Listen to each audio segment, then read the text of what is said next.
A group of authors, including Game of Thrones author George R.R. Martin, are suing the makers of ChatGPT for intellectual property theft, namely copyright infringement. So let's turn to Al Jazeera for some facts on this lawsuit.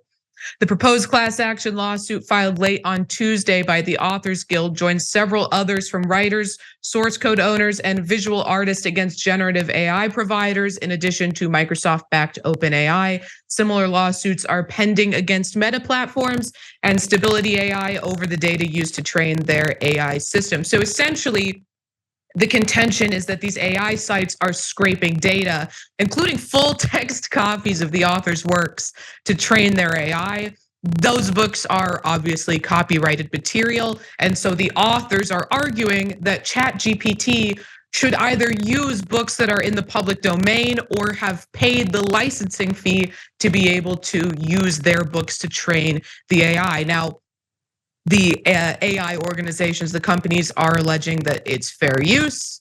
They said OpenAI and other AI defendants have said their use of training data scraped from the internet qualifies as fair use under US copyright law, although when you have to say that you are scraping the data, it's not, it doesn't sound very, very good for your argument. Of course, the other side is alleging that in papers filed in federal court in New York, the authors alleged flagrant and harmful infringements of plaintiffs' registered copyrights and called the ChatGPT program a massive commercial enterprise that is reliant upon systemic theft on a mass scale. Now I have a little bit more, but before that, I just want to say one thing that I've been worried about, and because I obviously am very much on the side of the authors, my contention, my concern is that these are novel arguments, right, that are going to be presented in court in front of these judges. And I am reticent to trust the judgment of the judges in our judicial system's ability to understand the information that's being presented about them. I don't know, Brett, maybe I'm alone in that, but that was the first thing I thought of that made me anxious. Sundance short called Verbatim that everybody should go watch. And essentially what they did is they took a bunch of Mr. Show guys and reenacted word for word the deposition of someone who like really didn't know what they were talking about, and it was hilarious. So I can't wait for the reenactments of the judges being like, so what's an AI? Is it the movie AI? Is that what we're talking about? And then it's gonna be just the series of tubes quote over and over again. So yeah, that's one thing that no one really is prepared for, and it really is, in all cases during a trial, the job of the plaintiff or the defendant to really make that case in a way that in some cases the judge can understand or the jury can understand. That's always the challenge. It's a higher challenge now because there's no way on earth that these folks can really understand it. But then again, maybe that skews them toward old school thinking about this stuff, which is you didn't buy the book, why can you use it for your own personal gain? If you didn't buy it, you're just essentially committing piracy by going and finding a pirated version of this somewhere on the internet. Yeah, I agree. I think our judicial system, it's been demonstrated time after time across a bunch of different issues with technology, new endeavors. They don't know how to handle complex challenges. We see that not just in our judicial system, but specifically in our legislature as well. They don't know how to regulate big tech. They don't know how to respond to new and emerging threats to society, to humanity, different challenges that are posed by these technologies and different innovative companies. The complexity here, I agree with Brett. I don't think they're going to be able to understand or comprehend what the real issue is. Maybe it just boils down to a copyright thing, but I think companies like ChatGPT and others like OpenAI, they're going to be prepared to distract, focus on this stifling innovation, this limiting a business's ability to engage in commerce, things like that, because then it becomes way more complex and you might find more sympathetic ears. Ray, what do you think about this? What's your take on both sides' arguments? I think that the argument from the AI organizations is a tough argument to make that it's fair use. I think that the argument on the side of the authors is stronger, but of course, I think my primary issue, as I mentioned earlier, is just that I don't know how it's going to be received by a judge, because so often, and judges are supposed to go through continuous education. They're supposed to be, knowledgeable about technological advancements, but it just doesn't happen. They don't actually stay up to date on this sort of thing. So I don't know, but the argument essentially that that they're making, and the CEO Mary Reisenberger said this: it is imperative that we stop this theft in its tracks, or we will destroy our incredible literary culture, which feeds many other creative industries in the U.S. Great books are generally written by those who spend their careers and indeed their lives learning and perfecting their crafts. To preserve our literature, authors must have the ability to control if and how their works are used by generative AI. And just to give sort of a specific example of how AI is harming these authors, there's one about George R.R. Martin specifically. The lawsuit cites specific ChatGPT searches for each author, such as one for Martin that alleges the program generated an infringing, unauthorized, in detail outline for a prequel to Game of Thrones that was titled A Dawn of Direwolves, and used the same characters from Martin's existing books in the series A Song of Ice and Fire.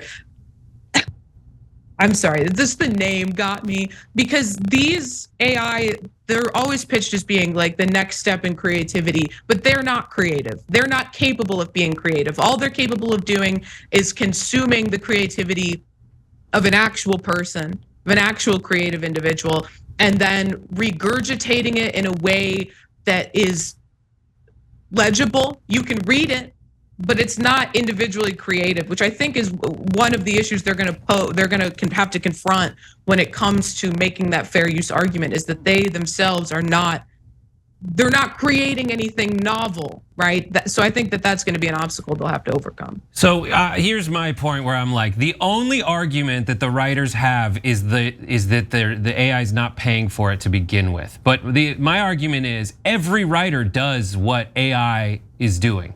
That's how you learn to be a good writer, is you read other people's work. Now, you either need to borrow a copy of A Song of Ice and Fire from a friend and then read, just look at the John Iadarola AI model. He reads every fantasy book there is and then writes his own fantasy book. And they're all little tropes that you learn along the way. These AI models are predictive language models. They do essentially what happens to you when you go read a book and then start to write a book kind of like it. The only argument I think that the authors have is that the original source of the knowledge wasn't paid for, and I think they can get around that by just signing up for a digital library card, and then there is absolutely no case whatsoever. Now, in the case of the AI-generated Direwolf prequel, well, you can't do an unlicensed, you would have to treat that the way you treat fan fiction. You have to decide whether the person who's writing it is gonna make enough money on it to make it valuable to you to go after them. But I just don't, these are watershed cases. And when you talk to anyone affiliated with Silicon Valley, they say the same like puke-inducing argument, which is like, this company is gonna be the next Rockefeller Steel Company, the new industry moguls going forward. This is going to be we're the next, or what is it, Standard Oil. We're going to be the next Sears Roebuck. They want to be the company that takes charge of the entire world for the next 100 years. They all talk like this. And I just don't see a really awesome legal argument preventing a computer from doing the stuff that normal writers do anyway. And in both those scenarios, crappy writers will suffer the same fate as the crappy AI. And the designers of the good AI might be able to work their way into making money if they end up using AI to create something that everybody loves. There's people that created that software. It'll just end up becoming a tool more than anything else. And like, oh God, the studio exec is the AI of now. The studio exec is like, I don't know, I watched Jaws. Can we do something that's kind of like Jaws? Jaws was successful. That's what AI does too. So I hate to break it to people, but I'm not necessarily, while I'm pulling for the writers, I just don't see a really good argument on their side. I think society collectively needs to think about the consequences long term. We saw how technology disrupted and really made difficult the ability to make a career in the music industry.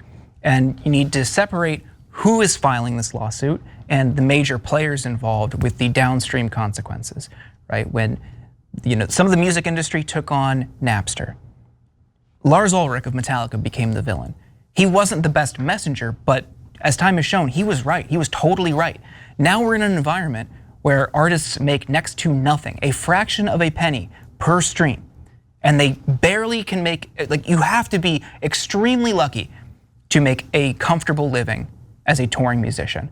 On top of all of the other antitrust issues with Live Nation and Ticketmaster, it is brutal. It's now an opportunity for writers to fight back against what will be an even more complex and probably more predatory industry later on down the line. It's already very difficult to make a living as a writer. So this is an opportunity. I support them. I hear your concerns, Brett. Yes. I think it is going to be. I think it is going to be very challenging. Is that what you wanted? It is going to be a challenging argument, but I think it's because of what Ray was saying. Because a lot of judges are stupid and they don't understand the issue.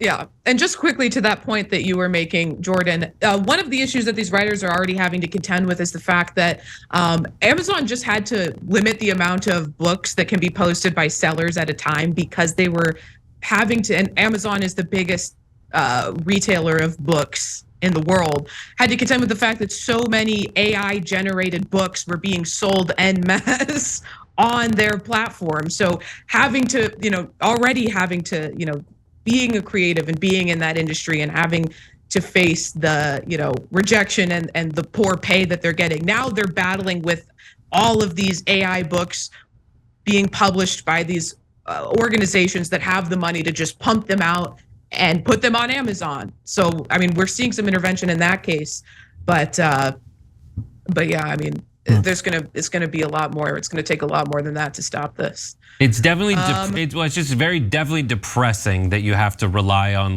Jeff Bezos to be like, all right, that's enough. And I agree, and I'm pulling for the writers, as I said. I don't see a legal reason they should win besides that people aren't paying for it to begin with. And I think the library card solution kind of gets by that. And if they can cite that they're only taking it from places where it's legal to take them from and they're not committing piracy, I think the rest of it is absolutely legislative. It is absolutely regulatory. And I think we should advocate for those protections to be put in place. I just don't see a legal avenue being very hopeful right now. But also, the stuff that AI generates, you have to have a human input. It goes off of things that humans have already created, no matter which AI model you're using or how you're using it. And sure, I think it's fun to tinker around with. I know, Brett, you've had some fun with Photoshop's generative AI tools. It is fun. If you're not using it for commercial purposes and you're not trying to rip people off, sure, why not? But over time, it's not going to completely replace human creativity. And that's the thing that I don't share, the fear that many people have, because it's always going to be based off of something someone else created, and it's always going to be a derivative of that work. It's going to ultimately just be redundant movies or graphics or scripts, whatever. You're not going to see something win an Oscar that's AI generated. I mean, God, I hope not. But I think there's a very low ceiling for what it can do creatively, especially in literature, especially in film. The real challenge, I think, is in graphics, graphic design. People in the graphic design and illustrators are gonna have a really hard time competing with AI. Yeah, once AI figures out how many fingers and teeth humans have, then it's gonna be an issue. Thanks for watching the video, guys. We also love it if you hit the join button below because that makes you a member, and members allow us to be independent, honest. We can be as progressive as we want, no corporate media influence, and that's all because of you guys. We love doing the show with our members. Hit the join button, become one of the Young Turks.